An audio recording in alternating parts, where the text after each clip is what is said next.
Hello everyone, welcome back to my channel Sahasranama Aduge Mane. ಇವತ್ತು ನಾನು ರೊಟ್ಟಿ ಒಗ್ಗರಣೆ ಹೇಗೆ ಮಾಡೋದು ಅಂತ ಹೇಳ್ಕೊಡ್ತಾ ಇದ್ದೀನಿ ನೋಡಿ. ಇದಕ್ಕೆ ಶೇಂಗಾ, ಗುರಳ್, ಆಮೇಲೆ ಈರುಳ್ಳಿ, ಟೊಮ್ಯಾಟೊ, ಫ್ರೆಶ್ ಕೊತ್ತಂಬರಿ, ಫ್ರೆಶ್ ಆಗಿರೋ ಅಂಥ ಕರಿಬೇವು, ಹಾಗೆ ಫ್ರೆಶ್ ಆಗಿರೋ ಅಂಥ ಮೆಂತ್ಯ ಸೊಪ್ಪನ್ನ ತೊಗೊಂಡಿದ್ದೀನಿ. ಆದಷ್ಟು ಏನೇ ಅಡುಗೆ ಮಾಡಿದರೂ ಸೊಪ್ಪುಗಳು ಫ್ರೆಶ್ ಆಗಿದ್ದರೆ ನೀವು ಮಾಡಿರೋ ಅಡುಗೆ ಅಲ್ಟಿಮೇಟಾಗಿ ಬರುತ್ತೆ, ತುಂಬ ಟೇಸ್ಟಿಯಾಗಿ ಬರುತ್ತೆ. ಅದನ್ನು ನೆನಪಲ್ಲಿ ಇಟ್ಕೊಳ್ಳಿ.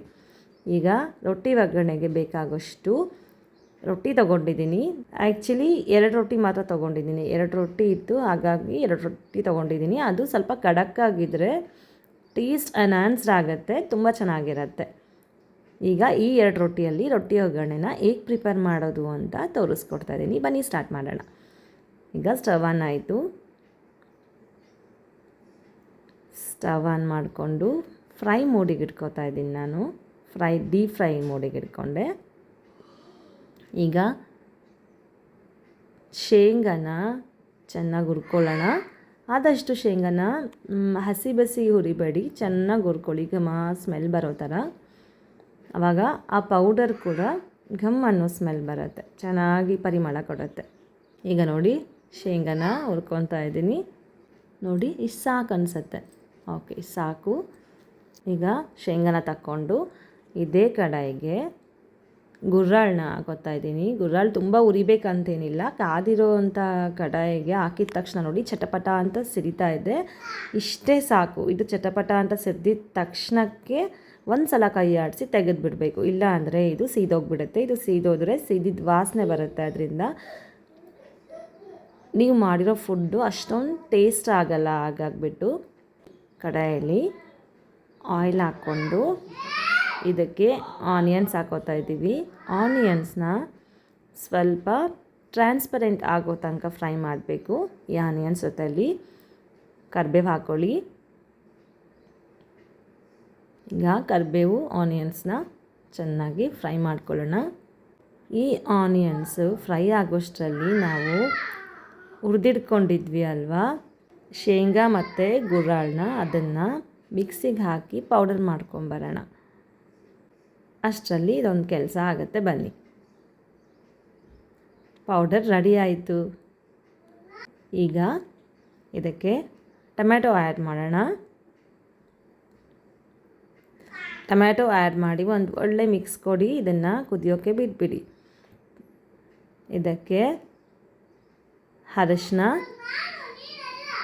ಅದಾದಮೇಲೆ ಸ್ವಲ್ಪ ಚಿಲ್ಲಿ ಪೌಡರ್ ನಿಮ್ಮ ಟೇಸ್ಟಿಗೆ ತಕ್ಕನಾಗಿ ಹಾಕ್ಕೊಳ್ಳಿ. ಹಾಗೆ ರುಚಿಗೆ ತಕ್ಕಷ್ಟು ಉಪ್ಪು ಹಾಕಿ ಒಂದು ಒಳ್ಳೆ ಮಿಕ್ಸ್ ಕೊಡ್ತಾಯಿದ್ದೀನಿ. ಅಷ್ಟರಲ್ಲಿ ನಾವು ಎತ್ತಿಟ್ಕೊಂಡಿರೋ ಅಂಥ ಮೆಂತ್ಯನ, ಕೊತ್ತಂಬರಿನ ಕಟ್ ಮಾಡ್ಕೊಂಡು ಬರೋಣ. ಈಗ ಇದಕ್ಕೆ ಮೆಂತ್ಯ ಸೊಪ್ಪನ್ನ ಆ್ಯಡ್ ಮಾಡ್ತಾಯಿದ್ದೀನಿ. ಮೆಂತ್ಯ ಸೊಪ್ಪು ಆ್ಯಡ್ ಮಾಡೋಣ, ಆದರೆ ಕೊತ್ತಂಬರಿನ ಆ್ಯಡ್ ಮಾಡಬೇಡಿ, ಲಾಸ್ಟಲ್ಲಿ ಆ್ಯಡ್ ಮಾಡೋಣ. ಮೆಂತ್ಯ ಸೊಪ್ಪು ಹಾಕಿ ಒಂದು ಒಳ್ಳೆ ಮಿಕ್ಸ್ ಕೊಟ್ಟು ಇದನ್ನು ಫ್ರೈ ಆಗೋಕ್ಕೆ ಬಿಡೋಣ. ಈಗ ಇದಕ್ಕೆ ಫಸ್ಟು ಪೌಡರ್ನ ಆ್ಯಡ್ ಮಾಡಬೇಕಾ ಏನು ರೊಟ್ಟಿ ಪೀಸಸ್ನ ಆ್ಯಡ್ ಮಾಡಬೇಕಾ ಅಂದರೆ ಫಸ್ಟು ಪೌಡರ್ನ ಆ್ಯಡ್ ಮಾಡಬೇಡಿ, ಚೆನ್ನಾಗಾಗಲ್ಲ. ಫಸ್ಟು ರೊಟ್ಟಿ ಪೀಸಸ್ನ ಆ್ಯಡ್ ಮಾಡಿ. ಬನ್ನಿ, ಈ ರೊಟ್ಟಿ ಪೀಸಸ್ ಆ್ಯಡ್ ಮಾಡಿಕೊಂಡು ಒಂದು ಒಳ್ಳೆ ಮಿಕ್ಸ್ ಕೊಡೋಣ. ಅಂದರೆ ಈ ಪ್ರತಿ ಒಂದು ರೊಟ್ಟಿ ಪೀಸ್ಗೂ ಒಗ್ಗರಣೆ ಚೆನ್ನಾಗಿ ಮಿಕ್ಸ್ ಆಗಬೇಕು. ರೊಟ್ಟಿ ಒಗ್ಗರಣೆ ಜೊತೆ ಹೊಂದ್ಕೋಬೇಕು. ಆ ರೀತಿಯಲ್ಲಿ ಒಂದು ಒಳ್ಳೆ ಮಿಕ್ಸ್ ಕೊಡಿ. ಈಗ ಒಂದು ಒಳ್ಳೆ ಮಿಕ್ಸ್ ಕೊಟ್ಟಿದ್ದಾಯಿತು.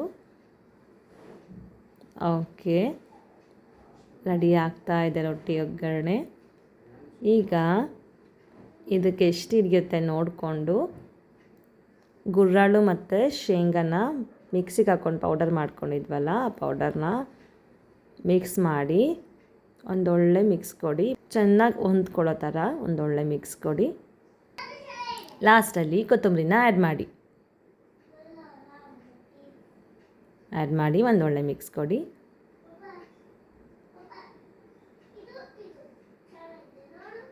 ಓಕೆ, ರೆಡಿ ಆಯಿತು ರೊಟ್ಟಿ ಒಗ್ಗರಣೆ.